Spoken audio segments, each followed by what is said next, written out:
新西兰南岛房车自驾游，去南岛要多少钱？房车要多少钱？总计整个南岛的行程一共花了3、2、1。哟，这里是柠檬，剪视频很轻松，当你抬头仰望星空，发现我在你的心中。可以不跑了。一段小小的 freestyle 献给大家。这一期视频主要是想坐下来跟大家聊一聊关于新西兰南岛房车自驾游的一些心得和体会。之前有很多的朋友在留言也问我说，去南岛要多少钱？房车要多少钱？那我们废话不多说，直接公布价钱。我们租的房车是租了7天，房车本身的价钱是968。我们从来没有开过房车，所以我买了一个 full insurance 全保险，花了472。然后包括开房车的油费、煤气、路税，一共是355。房车住的 campsite 的营地，我们一共是花了2晚在 Lake Tekapo， 1晚在 Omarama， 然后4晚在 Queenstown， 一共是花了451。最后一天因为我们的航班取消了，我们把房车还了之后租了一个小车，是97块钱。所有的食物，然后饮料，包括我们在超市买的东西，加起来一共花了560。那娱乐项目我们一共玩了2个，一个是在 Lake Tekapo 的 Dark Sky Project， 就是晚上看星星的，然后是在 Queenstown 上那个山上 Skyline， 一共就花了426。最后的机票，我们只是从奥克兰飞到了 Christchurch， 最后从 Queenstown 飞回奥克兰，我们2人当时应该是打折买的，一共花了316。然后我们自己的车停在奥克兰停了7天，一共花了82块钱。总计整个南岛的行程一共花了3727块钱，平均每天花了466，2个人。那当然，如果你考虑是从国内飞来新西兰，你的机票肯定会比这个稍微贵那么一点点。现在公布完价钱了，估计很多人要划走了。你们划走之前，能不能点一个赞，让更多的人能够看到这条信息？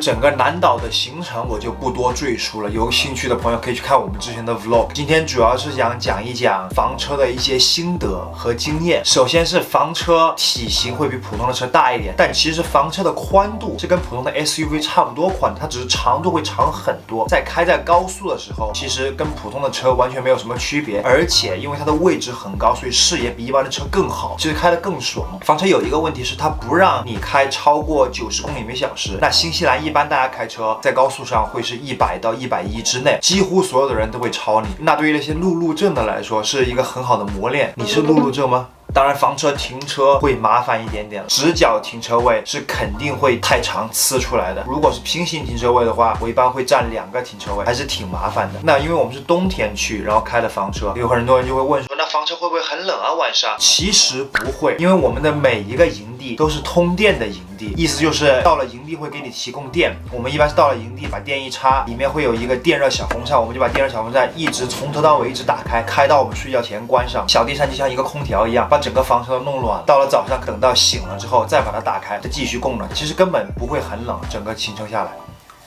嘿，No， 房车是有一个自己的水箱和一个污水箱的，我们用的比较少，只是做饭、上厕所会用，所以我们大概是2天加1次水，2到3天换1次污水这个样子。关于做饭的话，房车里面是有一个烧 gas 的炉子，外面也是一个烧 gas 的炉子的，基本上满足我们所有的做饭的需求，而且它也会提供所有的锅碗瓢盆都在那。你不是洁癖重度患者的话，用他们的东西完完全全足够了，你什么都不用带。因为雪梨是有一点点洁癖的，所以我们带上了一些自己的锅、筷子什么的，也还行，只是有点占背包的空间。那关于房车的娱乐设施的话呢，它是有一个连手机蓝牙的一个放音乐的地方，前面后面都有。它有一个电视，你需要把电影下到 USB 盘，然后插到电视里面才能使用那个电视，其他方法都是不可以的。我们当时不知道，所以说从头到尾从来没用过电视，但是你现在知道了。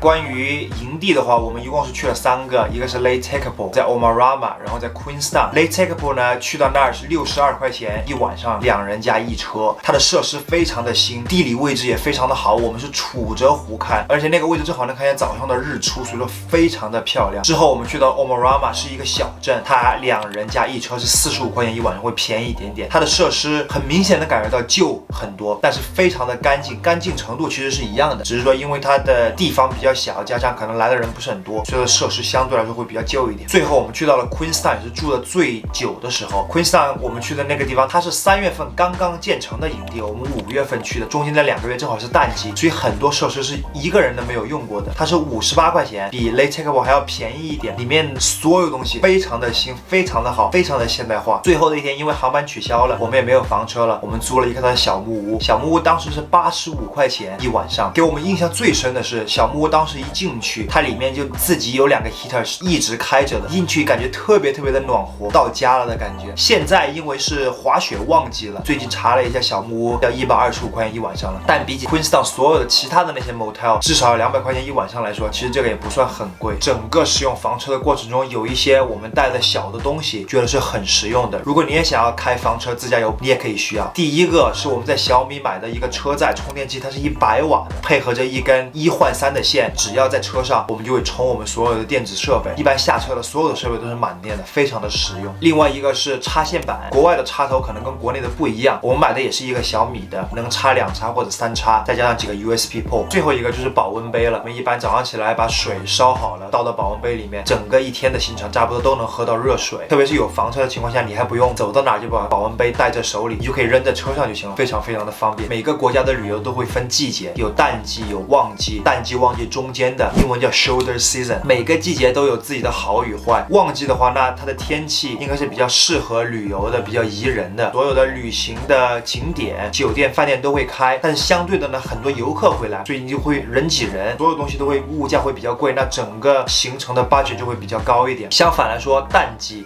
来的好处就是来这种网红打卡点都没人，相对应的住宿、饮食、旅游景点的门票钱应该都会比较低一点。可能当时的气候不是会很适宜旅游，要不然就特别热，要不然就特别冷，要不然就一直下雨。在我们接下来10月份开始的环球旅游，我们倾向于会尽量的在 shoulder season 去每一个国家，气温还没有过热或者过冷，大批的游客还没有来到这个地方，同时所有的旅游景点、饭店、餐厅都还是在保持一个营业状态的那几个月的时间去那旅游。最后想给大家分享一些我们的旅游原则，希望能够对你们以后的旅游会有一点点启发。第一点是我们会预想各种的突发情况会发生，我们也会拥抱各种的突发情况。举一个例子，这一次我们在 Queenstown 最后要回奥克兰的那一天，我们的航班因为现在下雪，然后取消了。航班取消了，我们也没有想到航班会取消，但是我们做完一系列的调整之后，更好的有机会在 Queenstown 欣赏 Queenstown 的初雪。这对于我们南方人来说，其实是一个非常非常罕见、非常非常漂亮的那一个景色，特别的值得回忆。我们永远都会记住那个时刻。如果它航班没有取消，我们就不会在 Queenstown 看到初雪。古人也说过，福兮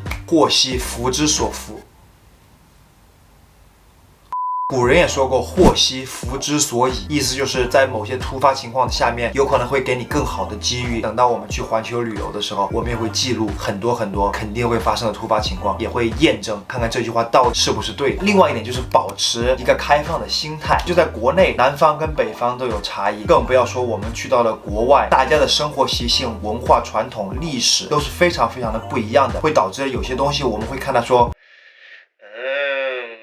作为一个旅行者，可以不接受它，可以不认可它，但是至少保持一个开放的心态去观察它。万事皆合理，人家有这个文化存在在人家的国家，就一定是有它的逻辑性的。对于我来说，我会甚至去尝试不同的文化，包括不同的饮食、不同的生活方式，我觉得会很有意思。那最后一点，不只是适用于旅游，也适用于所有的我们人生当中的事，就是跳出你的舒适圈。我在新西兰这边有一个打拳的教练说过一句话，一个人当他觉得不舒服的时候，才是他刚刚开始成长的时候。我的人生阅历暂时还没有那么丰富，所以我不能够很斩钉截铁的跟你说他说的是100%对的，但我相信他是对的。每一次我在成长的时候，我现在回顾过来，当时其实都是或多或少有一点不舒服、不爽，有点想逃避的那个时候。但是就是因为去面对那些东西，我才会有接下来的成长。那么以上就是所有的我们关于南岛房车自驾游的一些攻略心得，希望能对你有所启发。如果你有任何的问题的话，你还还是可以给我们留言或者私信我。如果你喜欢旅游，想要通过我们的眼睛去看看这个世界的话，你可以关注我们的频道，分享给你也喜欢旅游的朋友们。最后的最后，我也希望看完我们的旅游故事能够给予你一些启发，让你能跳出舒适圈，也去开启你自己的旅游。在10月份我们开始环球旅游之前的这2个月呢，我们会陆陆续续的发一些我们在新西兰奥克兰的一些日常，其中包括一些很有趣的故事，甚至是有一些很有刺激性的挑战。我们是365天环游地球的柠檬和雪梨，还有 Pola